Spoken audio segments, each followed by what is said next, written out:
morning. Whoa. Good afternoon. Someone this is NFT culture. Mike, you were supposed to chime in. You're going to go around the block there. What's going on, fellas? Not much. I didn't chime in because I was worried that the echo was coming from me, but nope, it's definitely coming from me. Oh, okay. Don't worry about it. No worries. That echo is tough. Are you actually hearing an echo? I don't hear any for real. Yeah, you're ruining the stream. Okay, I'm going to mute. I'm just kidding. I mean, I hear it, but it's not a big deal. We already lost a viewer. I'm already muted. Because of the echo. What's up? Oh, just trying to stay on top of all the latest and greatest rumors and speculations and big corporate drops, the usual. What you got going on this week? Man, where should we start? So we have Adidas NFTs. We have Shepard Fairey doing his launch today. We have, my Grifter, my bad boy that I won the raffle on. Shout out to Robinson. Dude, we have an animated Rafik Anadol that literally just came onto my radar. And drama with Tom Bilyeu's community. Like, there's so much. Where should we start? Let's talk about the Grifter because it's just staring at me, man. Congrats. Yeah, so the Grifter. So XCOPY has been teasing for a long time, doing this async art, and it was a great project, and it's interesting because I'm in the XCOPY Discord. I own an Afterburn, and so I keep trying to enter these raffles, right? And they're going to keep raffling off the pre-mint everything or pre-sale, all those types of things, and I kept missing it. And then basically the website was getting DDoSed. And so they created this other website and you could enter the raffle like on that. And it was like a certain percentage were going to be held for current NFT holders, a small percentage, and a certain percent were going to be for everybody. And so 2 nights ago, I was like, shout out to Topher in our Discord. He was talking about it, and we were, I was looking at it. He sent the link, and like my wallet address wasn't in there. So I was like, screw it, I'm going to bed, whatever. And then like I was in Nevin's Underground like a little bit later, and they're like, yeah, there's a collector's Discord as well, or a collector's list as well. I was like, oh shit. So I got out of bed, came running, and I was the second to last raffle. And so I picked up my Grifter for 0.25. Because I had an Afterburn, and right now the floor is like over 80. So I'm like, one of 600 plus, one of one XCOPYs. Like, and like 2021 has kind of sucked, but it's also been like awesome. And it's like, it's definitely, if you're to think about like a smooth wave and like chaos, like this has definitely been a chaotic year. And the Grifter XCOPY like really was like a nice surprise. So let me get this straight. So you just had your Clone X win, and then right after that you had a massive Grifter win, dude. Now, yeah, and then I also got 2 Adidas NFTs, and I got in the Shepard Fairey pre-sale, man. So I just mentioned my Shepard Fairey. So I'm like, the last 24 hours of like NFTs has been like the best. This stuff really snowballs if you have like, start getting a pretty big library, then you can start getting in all these exclusive drops, and then it's just, it builds and builds and builds. Yeah, I thought XCOPY gave like a 15-minute window where anybody could mint.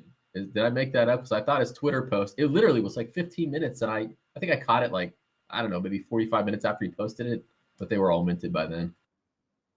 Yeah, I mean, I don't know all the details, but yeah, there was a window where it was like you could sign up for the pre-sale, and this goes back to like some of the things that really frustrated Rob, where because it's on async art, I think where was the Young and Sick one that he minted?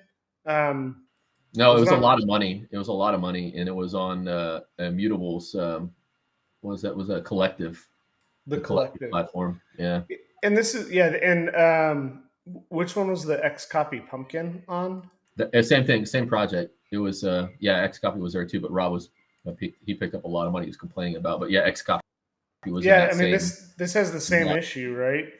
And like that's like how long does that affect it, right? Because it is an async blueprints piece, but then like you have to go down here to properties and then look at XCOPY, and then like you can see like the floor right now is 8.8 ETH, but it's still under that async. So if you're looking for an XCOPY, it's going to be harder to find, which is really interesting. Yeah, but I think the difference is like same thing with collective. XCOPY is still expensive on that in that collection, although probably lower than XCOPY typically goes for. But like he's like so popular that people will hunt his stuff down, and like his buyers are typically more sophisticated. So that's not a huge barrier. But like if you just take one step down, and I guess if you will, in tiers of notoriety, then it starts to matter. Right, the pool and sophistication is smaller for the other artists, so I don't think you have anything to worry about. I think that's still going to fly. Everybody knows XCOPY minted that and where to find them. And that's the tough thing is like I have my afterburn, and like the afterburn means like is incredibly special to me. It's awesome to have like one of 600 plus, but it's right now it's just a little bit less special. And it's like, wait, there's that fine line between like buying a bunch of pieces and hodling. And like, early on I was a paper hander, and now I worry that I've gone the opposite direction where now I just diamond hand everything. And I'm just afraid to sell anything, where it's like, there is a healthy mix where it's like, can I sell a big piece to support smaller artists, up and coming artists, those types of things. It's kind of crazy. Yeah, there's stuff in my library like the Kennel Club and some other like smaller pieces where it's like I could use the liquidity so that I could participate in more things. So I think about selling them, but then that worry in the back of your mind, like what if in the Adidas metaverse you only get a pet if it's one of these pet projects like a Kennel Club or something, and then they become super valuable. So just that. A lot of pieces today, like we always talk about, 99% of Nifties will probably go to zero. That doesn't mean you shouldn't buy them, of course, because there's still going to be plenty that are going to skyrocket. And I mean, also the art is cool, of course. So that's always a good thing to look at. But a lot of these projects could potentially still be lottery tickets, even if they're, older things, if the communities are still active and engaged. And so I think holding based on what the community is like, I think really makes a lot of sense. Like it's really hard to get out of a Bored Ape piece. It's really hard to get out of an XCOPY piece. Pack, of course, has a huge community. Beeple still has a really huge community. When any of those, the community drives development of the ecosystem. And any one of those communities, like holding a good piece in a community could end up paying off big if the community can execute on something really cool and novel. So yeah, it's really hard to let go. I definitely get really attached to all my pieces. I get less attached to random mints that I've done, but my Nifty Gateway stuff, I'm attached to all of it. And then a lot of my like well-known mints, I'm definitely attached to them. It's so hard to cash in on anything. How about Nifty? Oh, sorry, go on. No, I was going to say, Mike, I'm with you 100%. I mean, for the artist stuff, it's less important, I think, because like somebody like a Beeple, like even if the community kind of wanes a little bit, that's on Discord, it's still really valuable anyway, because it's just art, right? And not in a negative sense. It's like Bitcoin, right? It has fundamental value because it's simple and this is what it is and this is why you're buying it. But like the PFP stuff, definitely. Bored Apes, the community is so strong and they've got such a strong developer team. I don't see that, like even in bear markets, really dropping. So yeah, I'm hoping the clones turn out the same way, but that's yet to be determined, right? It's obviously got an awesome studio and Nike, but we'll see what the open development team looks like that rallies behind it and tries to monetize that $1 million commercial rights actually does. Go ahead, Mal. It's going to be tricky, you guys. Yeah. We figured out the echo. It's coming from Mike. Ah. I'm just kidding. Well, I'm not, but it's fine. It's not that bad. Yeah. Here's the thing. It's like, it's funny. Like, Nifty Gateway really threaded the needle. Like, with how, and DC, man, I really don't know the Doodles news. I'm investigating. I'm like asking private Discords, like as we speak, trying to find out if I can get any alpha for you on Doodles. So if we find anything out while we're on stream, I promise I'll let you know. Please don't unsub. But like Nifty Gateway's really done a phenomenal job of like rebranding, doing the right things, and it's like I'm a massive fan, and like the drops they're doing now are really cool. Like it's like art that you just like hold, like you buy, you hold, and you just, hey, I'm like, it used to be that like you buy it to flip it, right? That was like how I came in it, the Degen way. And like now I'm like part of it is okay.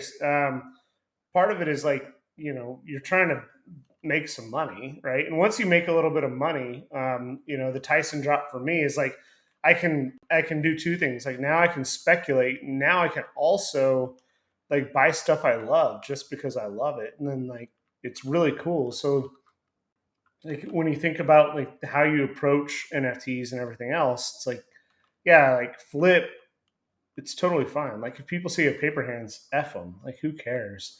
But like once you've made enough money or you got lucky, like it's how do you spread your chips enough that when you hit something big, now you're able to collect and hold, and like that's the best feeling in the world. Yeah, you just experienced it this last week with all the wins you had, Mally. Yeah. Had I not bought that Tyson that you told me to buy at 0.6 and then pumped it to not pumped it, but saw it pumped to 15 ETH and then sell the top, I'm still gonna get back into that Tyson. Like so now I'm like, do I hold on to some of these, or do I? There's so many pieces of art like that I want to go back. My wife's favorite piece was like the Slime Sunday. What got her into NFTs was the Liquid Summer. I was able to get that for half an ETH. Like there's a couple other pieces that I'm like looking at that I want to go back and get into. So it's like, now do I sell something and take a win and like go back and buy all the pieces that I've always wanted? Like that's the tough thing for me. But now you also start thinking of like tax harvesting. It's the end of the year. Like, do you wait till January 1st to sell? Because the tax man's coming. I'm just going to send my Mecca to harvest.art. I'm just going to be like, you can have it. No, you got to hold it, Miller. Always have it in your walk and look at it every day when you log in. As a reminder, it'll keep you honest. He would make a lot of money off that one. Now, it's still worth like 0.6, but oh man. But it's not just 0.6 though, Mike. You gotta think about the second level effects, second order effects. Like had Mecca not happened, you would have been in clones for sure. Just think about the. It's like a 12 ETH swing. Well, if I hadn't about the two things I was looking to buy that day was Mutant the M2 Mutant Serum or a Mecca. They were both about the same price. M2 Serum went to 13, and Mecca went down to below 1. So it's not just the difference of 6 ETH. The loss there, it's really like a 12 ETH loss because of the opportunity cost. Oh, that's nasty. Hey, I know, John, you gotta bail pretty quick. Yes. And I feel. Hold on, real quick. I want to say, Mike, I'm so sorry. Like that sucks. Like the worst feeling. Like that's the biggest bag. You're carrying the weight of the team. Yeah. It's a bad bag, but I have some big wins too. So he does have the biggest win of everybody here. So there's no doubt about that. Yeah. Sometimes you win, sometimes you don't. But at the end of the day, that's why it's so important. Like the Mecca I found, I kind of like. That's the only reason why I'm keeping it, is because I went through a bunch and then found one I liked and bought it. If I had drawn this, if I had paid it pre-reveal or something, and just had a random one that I lost a lot of money on, then that would be much worse. Like at least I picked one that I thought looked cool.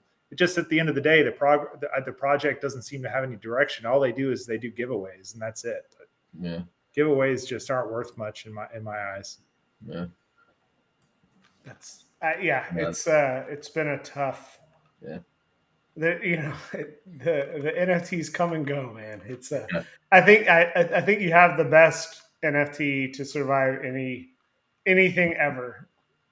Even though the Beeple Joe Rogan podcast was somewhat disappointing. We can get to that after John leaves. But John, let's get salty for a minute. Well, so I don't know if you all are following what happened with Tom Bilyeu on the legendary key, but I tuned out for a little bit. I came back and Tom had basically an in session in his Discord talking about outlining the rules for claiming a refund on picking up the legendary key. And I'm like, why is he giving a refund? And so I went into the Discord just to ask a question on it. And, again, this is like, I haven't dug in deep, so I could be missing something, but it sounds like Tom is offering discounts on people who bought the legendary key because refunds because it performed poorly in the secondary market in the short term. So, for me, somebody made the comment in there that's what great leaders do.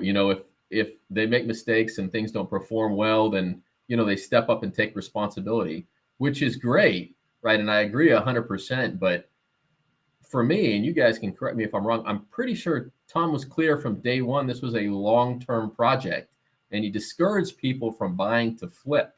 So I'm not sure why, regardless of what caused the short-term price impact or poor price performance, why Tom would feel motivated or obligated to give these people a refund.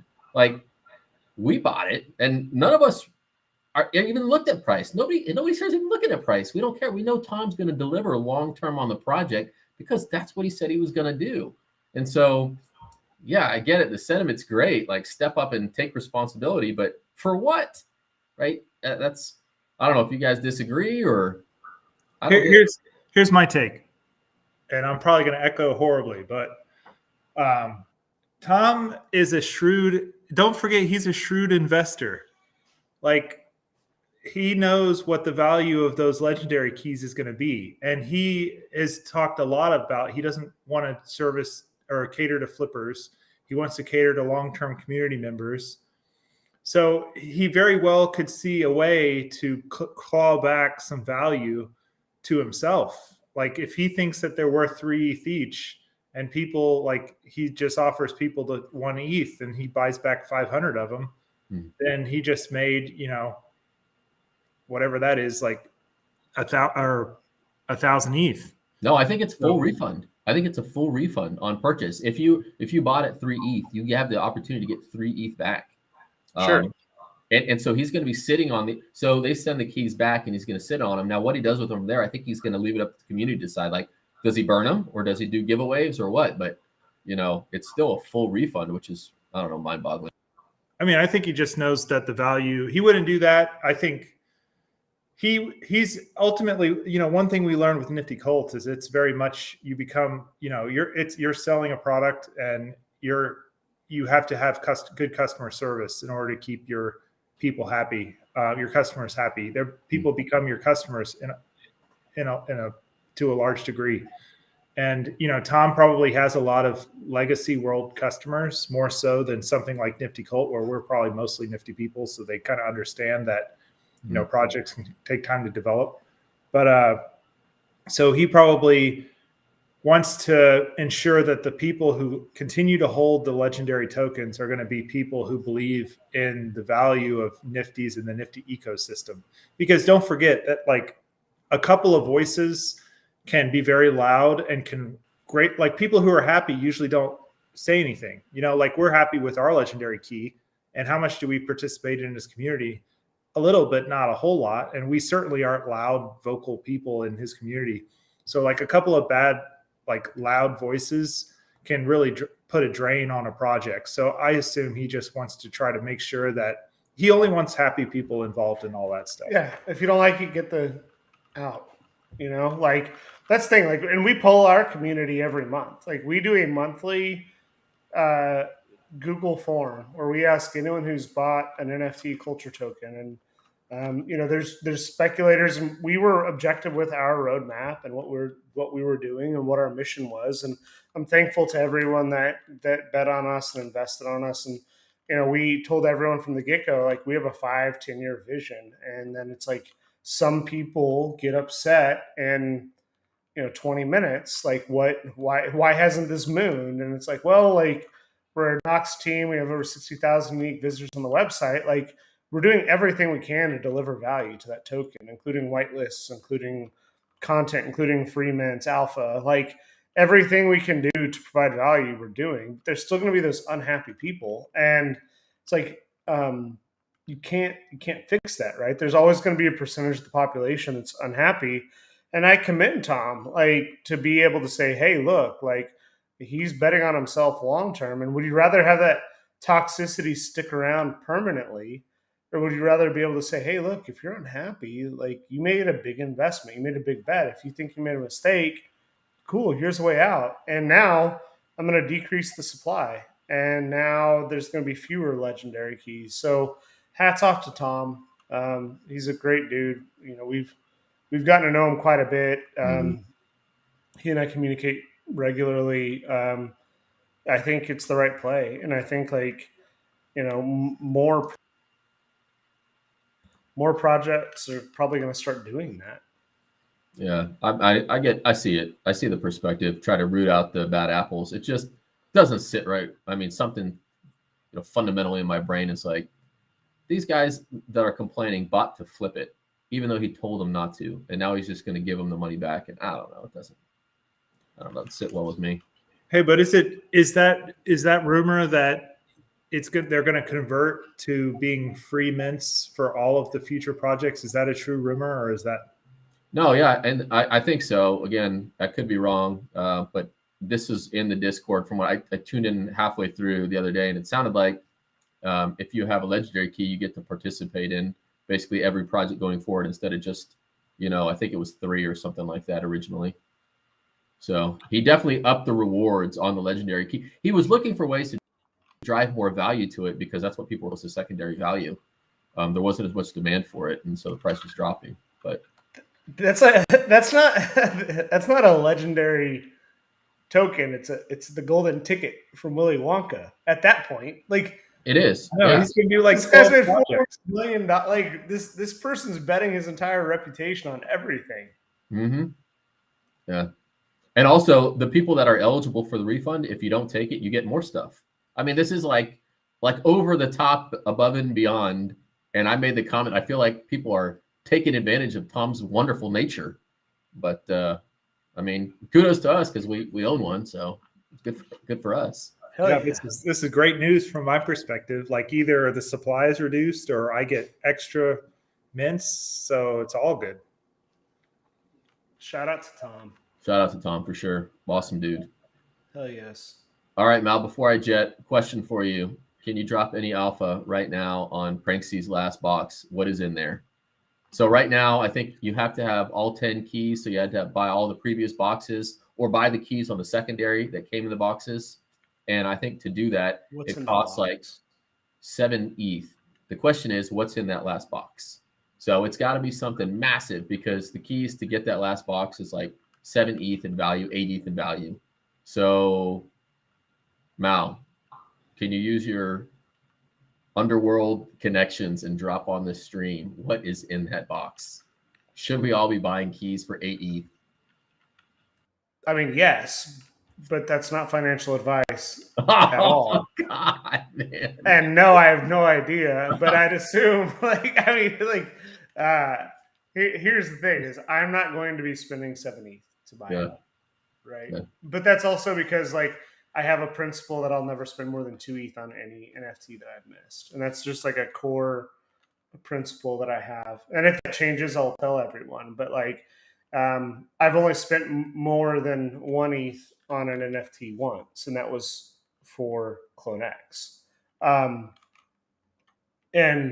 granted, it's collecting a few different NFTs. I mean, I think, like, if you have all the box, you'd assume that like the immediate response is it's a Beeple, right? But Beeple's already said that they are not doing a drop because they want to control their supply. Is it a Ferocious? Is it a Mad Dog Jones?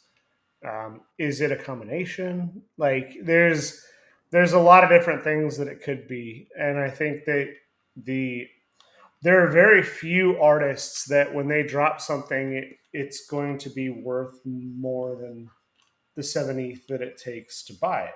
Mm. But they don't care because there's a lot of holders that have been with them every step of the way and they've seen value from it through the entire process. So now, you're creating value for all your previous holders, and you're able to do that. And so for me, it's less about what's dropping. It's less than like, and this goes back to the Tom Bilyeu comment, kind of coincidentally. It's like whatever comes better be worth more than 7 ETH through the entire process wasn't worth it. Well, had you taken advantage of everything the entire time, you'd be way ahead.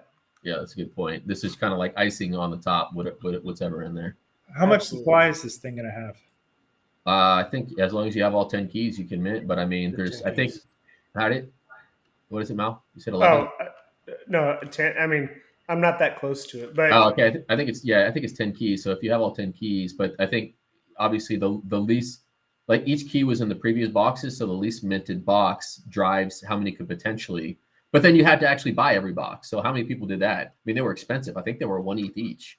So it's been a long journey to get to this point. So I mean, it could be a Beeple. It could not be a Beeple. Is Pranksy 100% anonymous, or is pseudo anonymous? I don't know. It's a good question. I'm pretty sure Pranksy's still anon. I'm Because sure Pranksy's always had a really big bankroll, which is weird. Well, that's the thing. It's like Pranksy, Care Bear, Loop, like they've all been. This is the. I'm gonna say something that might not be awesome to say, but I'm gonna say it. Is that like there's like the OG influencers that were like ETH rich and into NFTs early. Then there's the influencers who are like making money pumping projects. Like these are two different things, right? Like Pranksy and a lot of them that like bought Bored Ape Yacht Club, like a magnitude of them early, like they were ETH rich before. And then like now there's a lot of influencers who are trying to create value by making money and then being able to pump after the fact. So, Pranksy's been around for a long time. Their Twitters existed since 2014. Like they haven't changed Twitters. Like there's a lot there. So I trust that Pranksy knows what they're doing. Here's the thing I can say is that if you have a few of the boxes, it's worth getting the rest of them. It's finding that whatever that missing piece is definitely going to be the bottleneck. Cool. All right, y'all. Like I said, I got to bounce out of here. But before I do, I wanted to part on Aku. They are Chapter 7 this Sunday, Nifty Gateway. If you're not a part of the Aku experience yet, then you're not a part of the most meaningful project, according to me, in the space. So I will end with that. Bounce out of here. See you later. See you, dude. See you. I want to talk about this for a minute. Rafiq has an animated 1 of 1 that's live right now. Man, these are so awesome. His animated ones are so super sweet. I would love to own one. It's perfection. Like, that definitely makes me feel better about all the dilution, but I wonder how many Rafiqs you have to have in order to be able to combine them into something like this. I don't know. I'm hoping for the flow pieces that I bought because I get the prints. So, dude, I'm gonna have 4 signed prints of Rafiq like come January, which is like really exciting. But like this is just a beautiful piece. Do we get signed print? Oh, we do get signed prints for the NYC one. Yeah, we're gonna get a signed print for the NYC, and then because I bought the 3 on Mika art, I'm gonna get 3 that go together. But that's the thing is like, I love all my art. Where do I start putting this stuff? Like, if you'd asked me I made this joke before. It's like, if you'd asked me 2 years ago how into art I'd be, yeah, I was always into art. I was always doodling and drawing, but it's like, I would have, it's funny because I found out that I was spending thousands of dollars on NFTs, but I didn't have a physical Takashi Murakami. So it's like, of course, like, why would I not have that physical Takashi Murakami? But yeah, this one of one is already to 72 ETH, so we're not gonna be able to get this one. Hey, the physicals for the NYC drop, are they going to be the same one that you minted? Are they going to be like one single replicated one that he signs? I don't know. I could see that it would be like a random of, like, if I were him, I would do like a random of 5, right? So there's what, 1,000 of them total.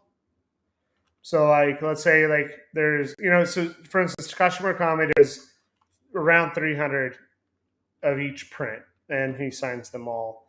So like, I would assume like it would be really cool if he just picked the 5 favorites and his 5 favorites, and then random distribution of those 5 to keep that supply kind of in line. I think like, to just the logistics of printing out 1,000 different pictures and then finding out the wallets that own them and then signing them and offering the ability to send to them is incredibly tedious. Like that, the cost, the operational cost is just too high from my perspective. Yeah, that's true. Although, yeah, the expensive part is just Rafiq signing all of them, isn't it? Because he'd have to spend all this time. You could just get a bunch of interns together to deal with maybe all, but yeah. But then you have to say like, all right, what happens if you mess up once and like I have mine? Like, what happens if, like, for instance, Rob spent 4 or 5 ETH on one that he really liked, and someone messes up and he doesn't get the one he really likes? Yeah, like, you have to ensure it's perfect, and it's true. Briefly, we've been going for 30 minutes. What do you think about this? The Adidas drop. It's going live in 17 minutes. 20,000. Oh, wow. Early access. Okay, so they minted out the early access. Here's my thing with the Adidas. I have an ape, so ape merch is worth something to me. Like, I've bought basically all of the ape merch that can be bought, and most of the pieces were around $100 each. Will you bring that basketball tomorrow night? Yeah, I got the poster too. I got 2 things for you. So everything that I've bought is usually around $100. So for me, 4 guaranteed physical pieces. Granted, some of them aren't necessarily ape stuff, although at least 2 of them will be ape things. But that's $400. Granted, I don't know what I'm going to do with an Adidas tracksuit, but that covers half the cost for me personally. So I was probably going to do it anyway. I don't love that the digital aspect to it is so limited. Like, they spent most of their time driving physical world value, and it's real question marks what the digital world value is. I wish they would have kind of spent a little bit more time driving digital value and then just back that up with the physical pieces. But granted, they're a physical apparel company, and so this is probably a window into what we're going to see in the future with this kind of corporation entering to the space. But the digital experience, the digital part of the value is virtual world experiences, basically. So that could be something like, we're going to create an Adidas environment inside a sandbox, and then you'll be able to tour that environment, or maybe it'll be some sort of game or some sort of experience inside of one of these worlds. Well, I mean, like the Bored Ape Yacht Club, even the white hoodie from Ape Fest is like $380 on eBay. Oh, nice! Like, yeah, wrapped. That white one is sweet. Yeah, like it's sick. Yeah. And like the original, we're switching to sushi tomorrow. I'm getting the live feed. They have the quail eggs. The Bored Ape Yacht Club, like the the black one that we all got was up to like $700 on eBay. So like 700? even by itself, I think like there's a lot of that that's just like super valuable for me. Like maybe I'm going out on a limb and I do that from time to time. It's like okay, they're not going to acquire Pixel Vault. Like Pixel Vault wants to buy a soccer team, but like they have to do more than just own one ape, right? So like, okay, do they use this to build the Adidas equivalent to a Clone X? Right? Like that would be my thing. And so when you think about kind of the mint pass and those types of things, I really think like that's the direction that they're heading. And the way they set it up, they had the character, they had the ape, they had it flipping. Like I suspect there's going to be something there. And then if you look at the contract, there's a burn mechanic built on the contract. Some people say you have to burn the like I'm not going to spend 0.2 ETH and burn it to buy a tracksuit. No, it's not there. No, for sure. I think I don't think you're going to have to burn it to claim anything, because how would you claim all 4 pieces? I don't know. So I will say that, that was another thing that like I was on the fence because I hadn't seen what the actual piece of art is. And I was even talking to Topher. Shout out to Topher in the Discord, because he's a super participatory community member, and I always appreciate that. But I was talking with him, and I was like, I wish we could see what the art that's going to be attached to the Nifty would look like, because at the end of the day, I'm a lot happier buying something that I like to look at than buying something that I don't like to look at if it ends up being worth nothing. So when I finally saw on the Mint site that little 3D toy looking thing in the toy box, I thought that looked just really cool. I think they did a really good job. I mean, I'm not an expert animator or anything, so maybe somebody like Paper D would be like, no, it's terrible animation. But in my eyes, it looks like really solid animation. They got their artist team to do a really good job on that piece. So I think that is kind of proof of what you're saying, where if they did decide to do a larger, kind of more artistic project, or even maybe these virtual experiences might be like really, really impressive. So yeah, there's a lot of potential there. Part of it was like, there was a little bit of me like, it's kind of weird to say you want to support a corporation. So that part's weird. But part of me was like, having like all this investment dollars pumped into the community is really good for all of us and really good for the technology. So part of me wanted to support it just so that it's successful, so that it becomes, it allows people to kind of see that this is a real thing when these projects are successful. Yeah, I mean, and it legitimizes, the fake internet money and the fake internet art, right? Like, it's like, how can you continue to doubt the fact that, like, we tweeted about it, but it's like, there's another every week. It's like, oh yeah, the internet's a fad. Like those things come up, and it's like, yeah, digital ownership is a fad. No, like the fact that we can do these things. And we've been having these conversations lately where like there's so much crazy stuff. Like this morning I was talking, and if anyone goes back to our YouTube, I was talking to Futera, and I uploaded it a little bit ago. And like Futera is a UK based company. They do physical trading cards and merch and everything. They work with Liverpool and all these brands, and like they do trading cards, and like they're coming into the NFT space. Like they're going to buy or create an Asian football or soccer team that enters that, and like their token holders are going to have votes on like the decision that makes. And so when you think about like true decentralization, that it actually matters, it's insane. And obviously it's not going to happen with Nike or Adidas, but just the fact that they're coming in here and legitimizing the space is like really incredible and really awesome. And you start to see like the hints of conflict. Like if I have a shoe deal with Nike, I'm likely not going to be able to have an ape. Like, but what that does, or I can have an ape, but I can't make my ape my profile picture. Oh, but if you have a shoe deal with Adidas, you won't be able to have a Clone X. Exactly. But that's going to be in the contracts. Like these contracts are going to be like, you can have this NFT, you can't have that NFT. And like $1 billion idea right here. Wait, I just thought of one. Okay, as is tradition, if you're watching me and Malachi on Happy Hour, there's usually going to be $1 million idea just worked into the conversation at some point. Here's the $1 million idea. You start a company, and what you do is you write either a Web3 engine or just contracts, and basically all it does is it takes in a list of people and then what pieces they're not allowed to own, and then it just checks to see if those people own those pieces or not, and then it can have some sort of fining system built into it. So like if you accidentally get gifted, if you're a Nike guy and you get gifted an ape, or you're an Adidas guy and you get gifted a Clone X, then it just immediately forces you to transfer that out and then fines you like $1,000 or something. Shame. Exactly. You should call it shame.xyz. Yeah, there we go. Shame.xyz. Oh man, another one. Gobble Gang got bought. I know. Is shame.xyz available? Should I even try?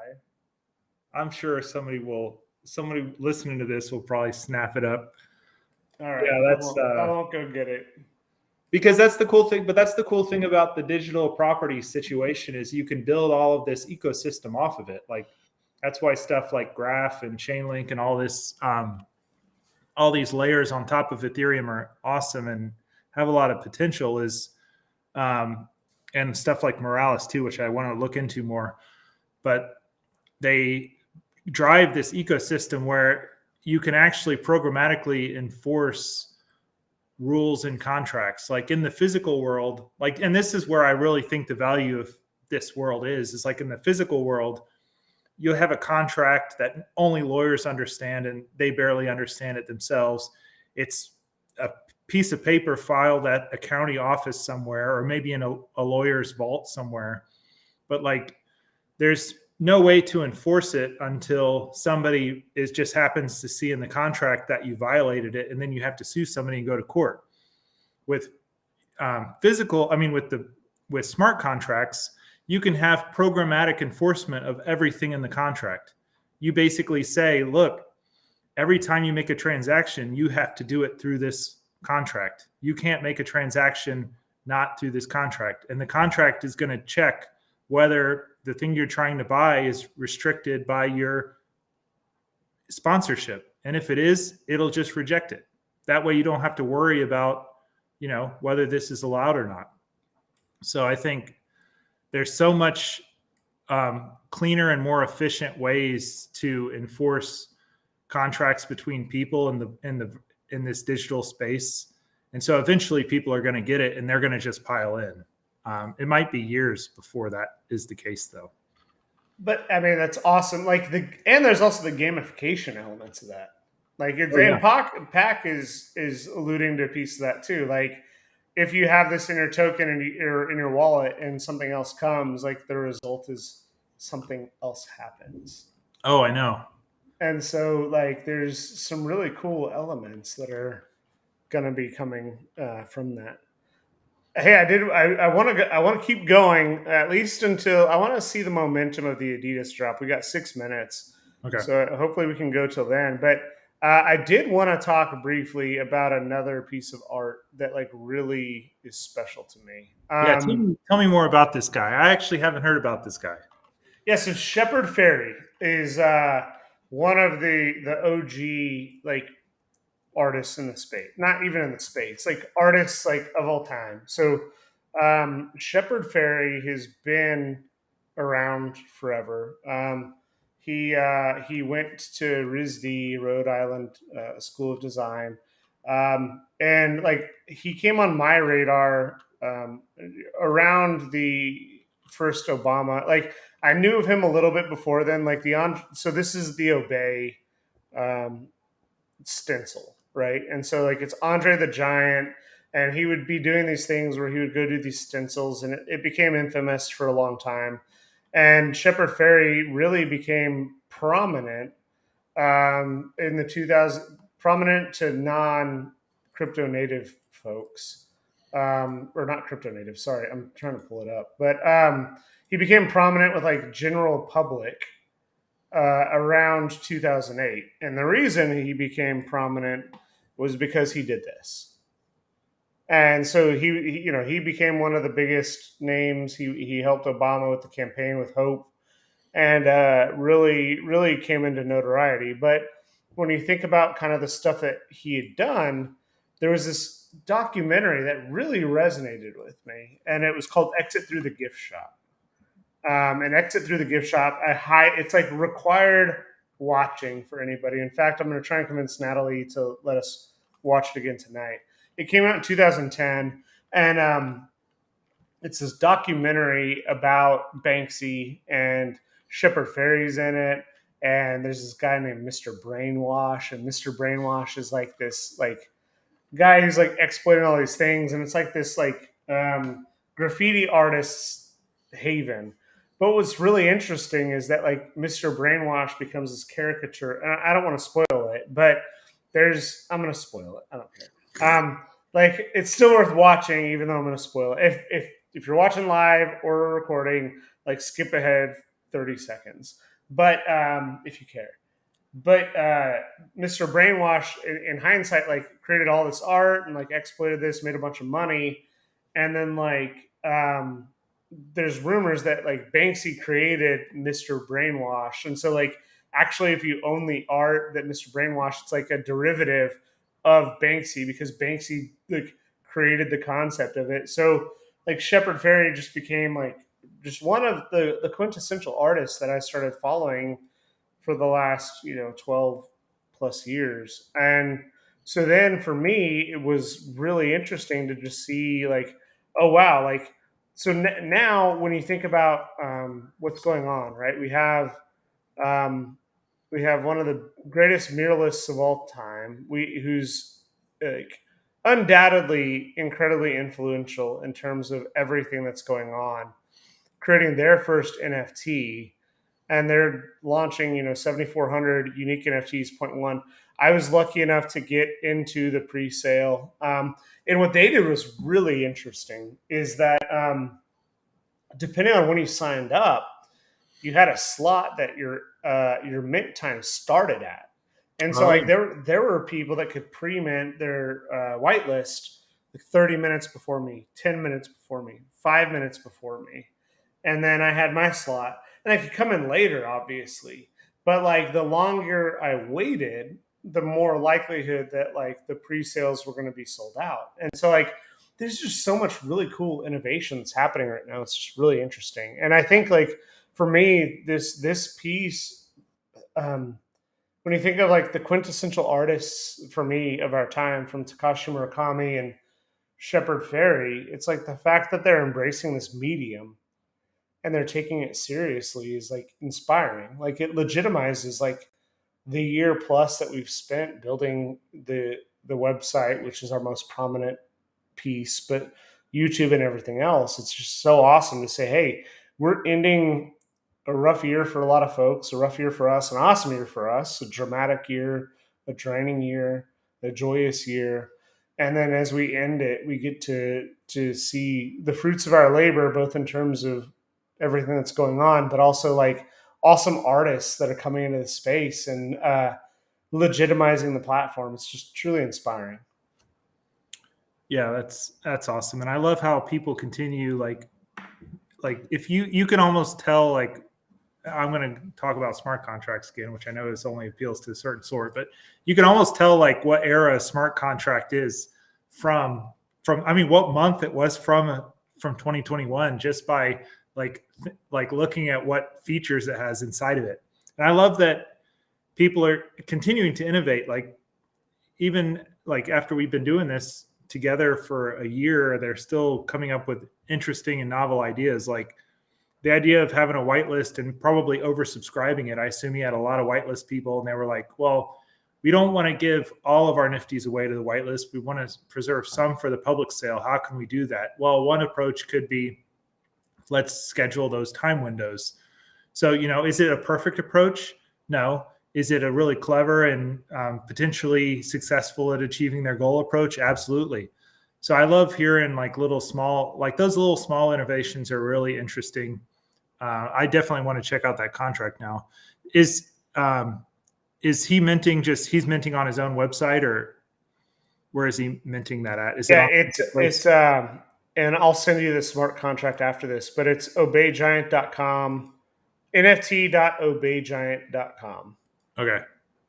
And yeah, absolutely. Like, and like, once again, it's just like, this is one of the most important artists, in my opinion. Like, art is subjective, but like, everyone's seen this, even if they don't realize they've seen it or how they've seen it. And so the fact that, Obey Giant is going to have one, and this is the opposite approach of like Adidas, right? It's fewer than 10,000, less than, it's 0.1, which is a little bit expensive from some perspective.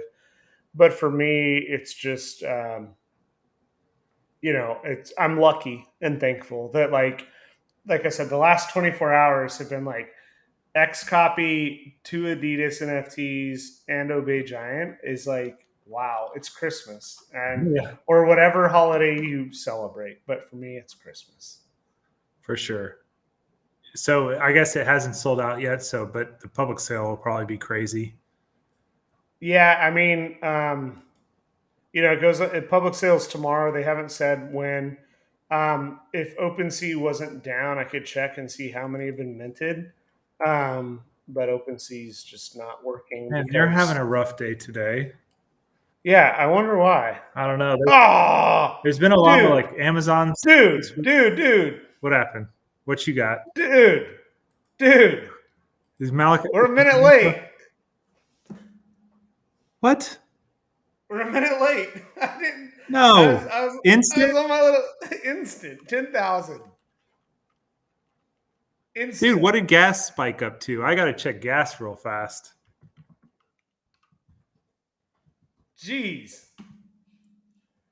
No wonder OpenSea's down. That is crazy. Instant 10,000 NFTs in a minute. Oh, geez. I can't even get, I don't know.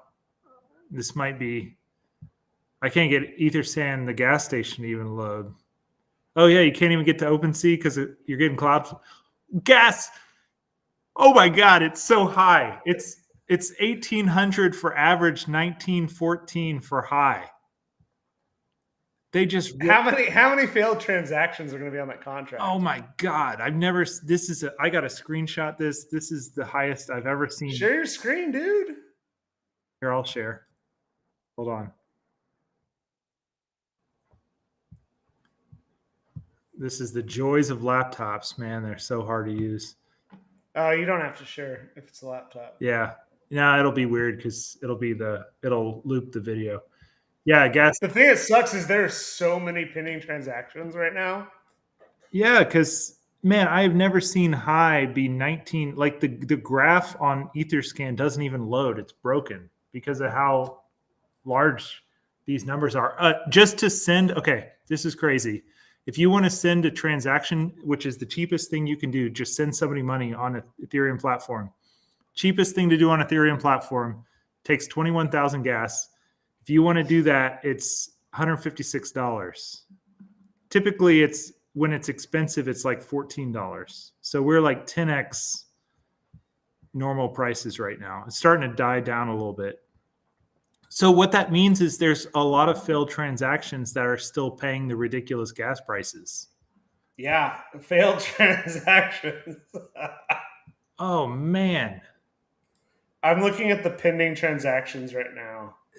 So it's weird because it must have been bots. It had to have been bots. That's the only explanation. Well, I mean, the bot army must have hit that because there's no way a human would have gone in and put in 2,000 in gas, 2,000 Gwei. No one would do that. We have on Nevin's Underground, like we've recommended. But enough people to slam out 10,000 mints though, going in and doing, because that's 5,000 different wallets had to do it. It'll be interesting to look at the distribution. It'll be interesting to look at. But here's the other thing: if someone's willing to pay 2,000 gas, it means you should have bought 2. Yeah, I know. Yeah, that was a mistake. Well, I knew I should have bought 2 whenever I went on OpenSea, and I saw one sold for, some of them sold for 1 ETH, and some of them sold for 0.6 ETH. Yeah.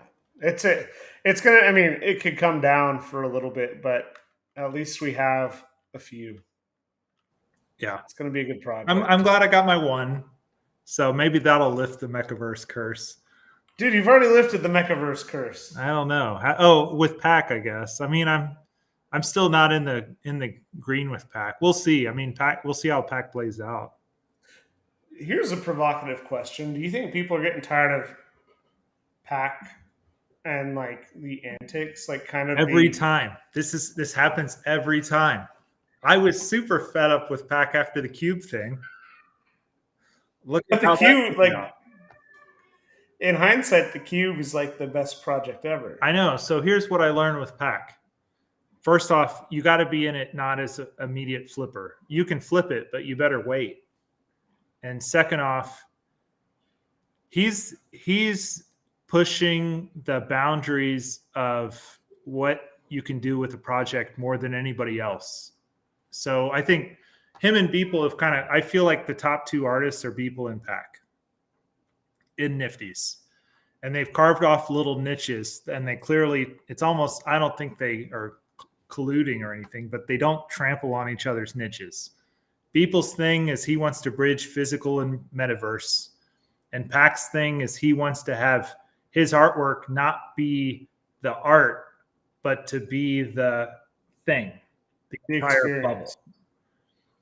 And his stuff is always going to like push the limits of what humans will tolerate.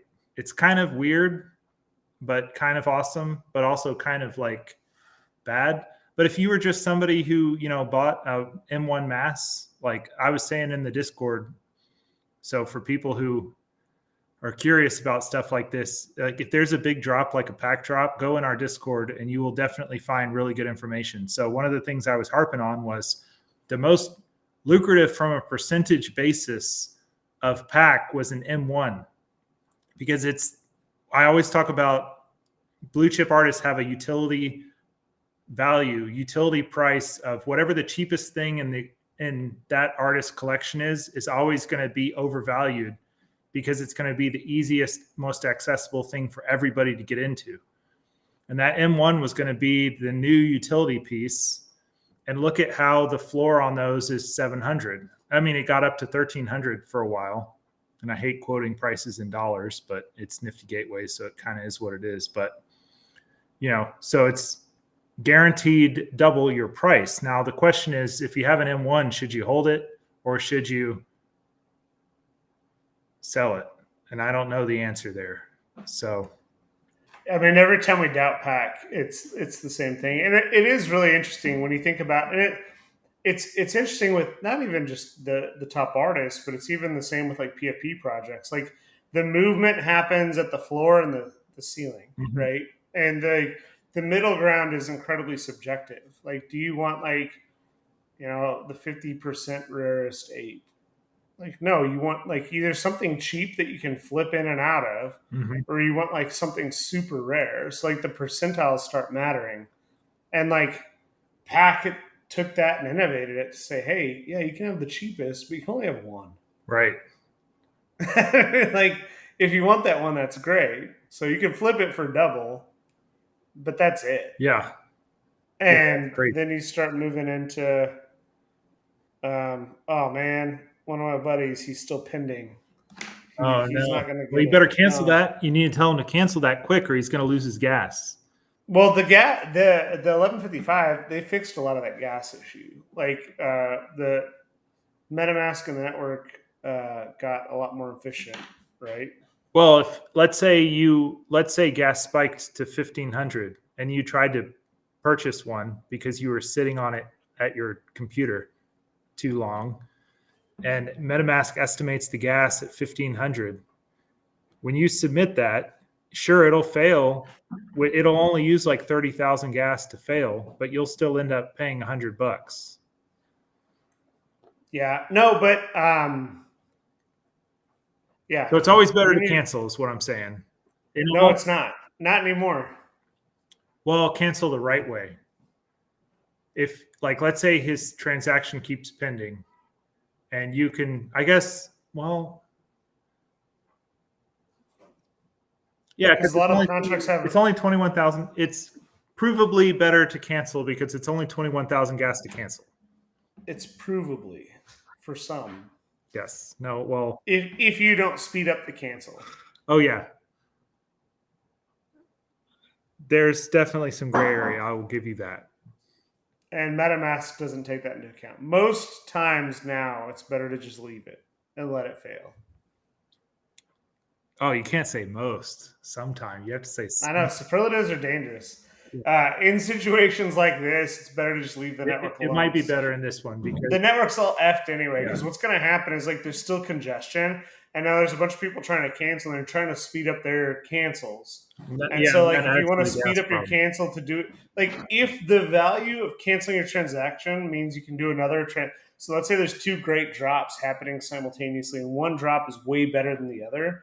It may be worth speeding up your cancellation to get into that other drop. But for this, because of the network congestion, leave it alone. Because you're going to pay the money, and like even if you do it at your price, you're going to be after the fact anyway. Yeah. So it'll already have been resolved before you can cancel it. Right? Yeah. If you because of the network congestion, when you try to put in your cancel, it'll end up putting in higher gas price than what your original transaction was probably going to go through for, if it even goes through. So yeah, gas is so complicated. And like here, I mean, we're going to have to do an analysis on these like buys because it's insane. Like I was like, oh man, like Shepard Fairey, yay, 501. All right, let's see. There's got to be at least like 3,000. Nope, so done. Yep. Do you think the floor goes to 5 ETH or 10? On the Adidas one or the Shepard one? Adidas. Dude, that sold out instantly. I don't know. It can't go to. I don't think it goes to 10. I could see it going to 5. I mean, I can see. Yeah, I mean, like I think the floor settles. Go on. Like Adidas versus Nike. Here's the thing with CloneX. Is CloneX a proxy for Nike? Some of the have Nike swoosh shirts. Did you notice that? Yeah. So weird. Those Nike swoosh shirts. I mean, here's the thing. What if this is a mint pass and we don't know it? And what if Kanye is somehow involved? Is he affiliated with Adidas? Is that his thing? Bro, are you serious? I don't know, man. I'm not a Kanye fanboy. I'm not going to make it, bro. I'm on the wrong side. You can't get me. Bro, Yeezy season. Yeah. I don't know. Kanye's... dude, what if that's one of the virtual experiences? I mean, I think that if Yeezy... Oh, I'll sell all my stuff if Kanye's involved. No, he won't. See, he's polarized. He'll make coin. Yeah. Like it's like we're getting them all riled up. See, that's what I'm saying. Like, if this Nike Adidas thing is like a rivalry, like a community rivalry sort of situation, which it seems primed for whatever. That's why they bought Artifact. They had to get ahead of Adidas. Yeah. Somehow they found out what was going on with Pixel Vault and this drop, because this drop has been coming for some time. And so Nike was like, cool, Artifact. And what's funny is like Takashi Murakami works with, Cudi and Kanye and everyone else. Like this is the quote. This is it. That's it. Yeah. 2022 is going to be bonkers. I know. And I mean, like, here's the thing. There's 100% certainty that Kanye is going to do some sort of NFT. There's 100% certainty that Kanye has made Adidas a ton of money off Yeezy brand. True. That's it. I mean, Kanye will be involved in some capacity. Now I know what it is. I was asking you earlier, why are you so excited about this Adidas thing? Now we're getting the truth. But now I'm really pissed off that if they go to 5, then I'm going to be really pissed off that I didn't buy 2, because the nice thing about 2 is free 5 and you're still in. So that was really stupid. So you should have pinged me before I executed that transaction, not after. Yeah, I thought we had time, and I apologize. And That's good. we just need to talk every morning. I already have the Here's general principle. Okay, I'm watching gas just to give an update. Gas is back down to 257, which is still high, but is not 1800. So all those transactions should be through now. So I'll do an audit later and put in our Discord just how bad it was, how bad the carnage was. But yeah, anytime you have the opportunity to buy two on a whitelist, then probably it's worth it. Like if it makes sense to buy one of something on a whitelist, it probably makes sense to buy two of something. If you don't have enough conviction to buy two, then you probably shouldn't buy any. Yeah, I mean, there is that speculate. The thing that we've learned is that like you buy one and then like you get stuck with it because you're like, oh man, like there's so much speculation. Mm-hmm. Here's the thing is like people are selling these for half an ETH right now. And like the cost basis for like that last blip and this private chat I'm in is like 0.56 including gas per NFT. Yeah. So the fact that like right now you could go in and buy one for 0.49 is less than the people that were getting in. Yeah, what's the deal with that? Doesn't make any sense. I don't know. I might go buy another one. I mean, now that gas is back down, it's way cheaper to just buy the 0.4. It's trickling up. It's going to be fun to watch. Like we don't know. We could be wrong. I know it's all speculation. Still double the money, right? I think this is the floor. It's been fun. Cool. Everyone, join our Discord. Yeah, we're fun. We're awesome. The token is super cheap right now. If you can load OpenSea, we have the private Discord. We chat about a bunch of things. We're active. We give insights. We rank projects based on objective statistics. Follow us on Twitter. Follow us here. Please like and subscribe.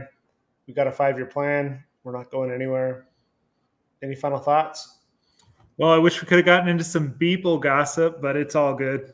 Everybody on Discord and everywhere knows that I'm in a Beeple rabbit hole right now because I'm working on the Human One contest. So, do you want to do a Beeple stream tomorrow, or do you want to go into your Beeple now? Let's do it. Go to my Beeple? I can't. No, all right, so give us the Beeple Alpha. Oh, Beeple Alpha. Okay, so people are wondering whether. Okay, this is crazy. People are wondering whether that a different sunset thing on Nifty Gateway if it's a Beeple. I personally don't think it is. So people are paying $16,000 to $20,000 for a piece on the speculation that it's Beeple. I don't think it is. Now, could there be a Beeple in that collection or some other big name artist? It's very possible. I haven't figured out which one is most likely to be some big artist. There's a tell that Beeple has in his more recent stuff. Like Beeple, he does like on a given year, he has a style and then he tries to do a new style in a new year. And the piece in that collection doesn't have his tell that he's been kind of doing lately. So I don't think it's his. That's the alpha. So if you were, I doubt there's a lot of people out there who are thinking about dropping that 20K on a possible Beeple. Now here is some real alpha. You want some real crazy stuff? That's what I'm asking for. Come on, let's go. Here's some real crazy. I guarantee you no one who watches this will know of this. Okay. Is OpenSea still down? I can't drop it. No, it's back up. Okay, go to OpenSea and search for ETH Denver 2020. Spaces? No spaces? I don't know. 2021 or 2020? 2020. ETH Denver 2020. Well, there's no ETH Denver 2020. Beeple's Immutable Room? No. Okay, so apparently, which I didn't know, there was this art festival in 2020 no, it wouldn't be 2021. See, someone's screwing with you. Maybe it's Denver ETH 2020.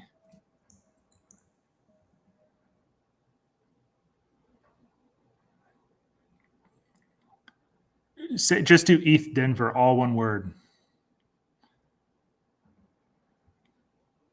You get any hits? Oh, there it Yeah. is. Oh, verified. Okay. Okay, now scroll through here, and I'll tell you when to stop.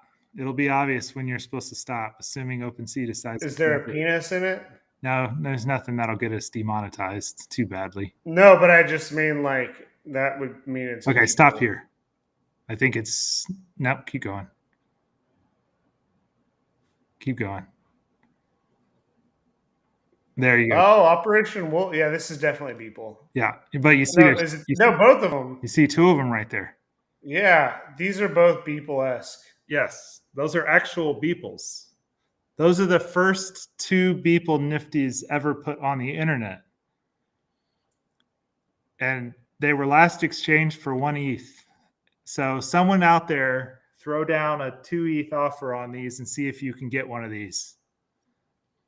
The people, Well, they likely already know. Well, that's the weird thing is the people aren't active anymore. I went through both of the owners' accounts. I probably should have told you this alpha privately. Well, someone already had put a 5 ETH offer on this a year ago. Okay, a year ago. Okay, so that one's a little bit. Oh, that's B18 ADCE. I know that guy. Yeah. So these are either dead or not going anywhere. Check out does this one have any offers or any past? Well, this one. Wow. Okay, so some people try to snipe it a while back, but nothing active though. Yeah, I mean, like then you start looking at the activity of the wallet to say, okay, this person. No, they're both dead. Yeah, 9 months ago is their last activity. So this person basically got out of NFTs. Oh, they own Sandbox. That guy owns a lot of Sandbox. Just sitting Sandbox 2 years ago. I know, just sitting on it. That's wild. Probably doesn't even know what they have. He's got like 200 generational wealth in there. That guy could just retire, sell his Sandbox and retire. He's probably working he's probably working some job at Best Buy, and he's like, no, don't say that. That's mean. You be kind. I know. The world needs happiness and joy. I know. Let's not judge hypothetical folks. They're probably own an island and are like, F Sandbox. I got a bunch of Beeples. True. Okay, but those are the first two Beeples ever put on the internet for sale. And the question is whether they're actual orthodox Beeples or not. They might have been not necessarily approved by. These are the questions Joe Rogan should have asked. That was a waste of 2 hours. I love Joe, but geez, that was you could tell Joe Rogan wasn't that interested in NFTs. Yeah, probably Jamie wanted him on there because Jamie already knew all this information. But yeah, I was disappointed. It wasn't fair to Beeple. Yeah, it's all good. I mean, he's going to do his own thing. He's the sort of guy who just does his own thing and doesn't really necessarily get fazed by stuff too much. So I think it's cool that he was on a big podcast and he went on Jimmy Fallon. I think that was awesome. Just because it kind of builds a little bit of awareness, and he's not a bad personality to build awareness. He's pretty funny to just listen to. He's not like off-putting or anything. So I mean, some of his artwork is a little bit out there for sure. I love the way he was talking about, like, I don't know why. I don't think we can. I mean, here's the stuff he was talking about without demonetization kicking in. But I mean, here's the thing: is like my favorite piece that I don't own, my favorite NFT I don't own right now is Into the Ether. Yeah, those have been ticking back up. I mean, there was that one freak sale at 8.5, which. Yeah, I mean, it's 25 ETH, and I don't have that. And I probably never will. Nah, and by the time I do have 25 ETH, it'll be 400 ETH. Yeah. There's been some big people coming in and snapping up the Beeples lately, too. So I'm not exactly sure why. What's driving that other than his just general awareness? He's got a lot of awareness outside of Nifties, so that might be driving it a little bit, but absolutely. Yep. All right, well, that's all I got. Well, thanks for reframing. I'm sorry we didn't get to it. I'm glad we stuck around to do it. Yeah. It's been fun. We got to do at least a couple next week, right? Before Yep. the holiday. Sounds good. Any final thoughts? No, that's it.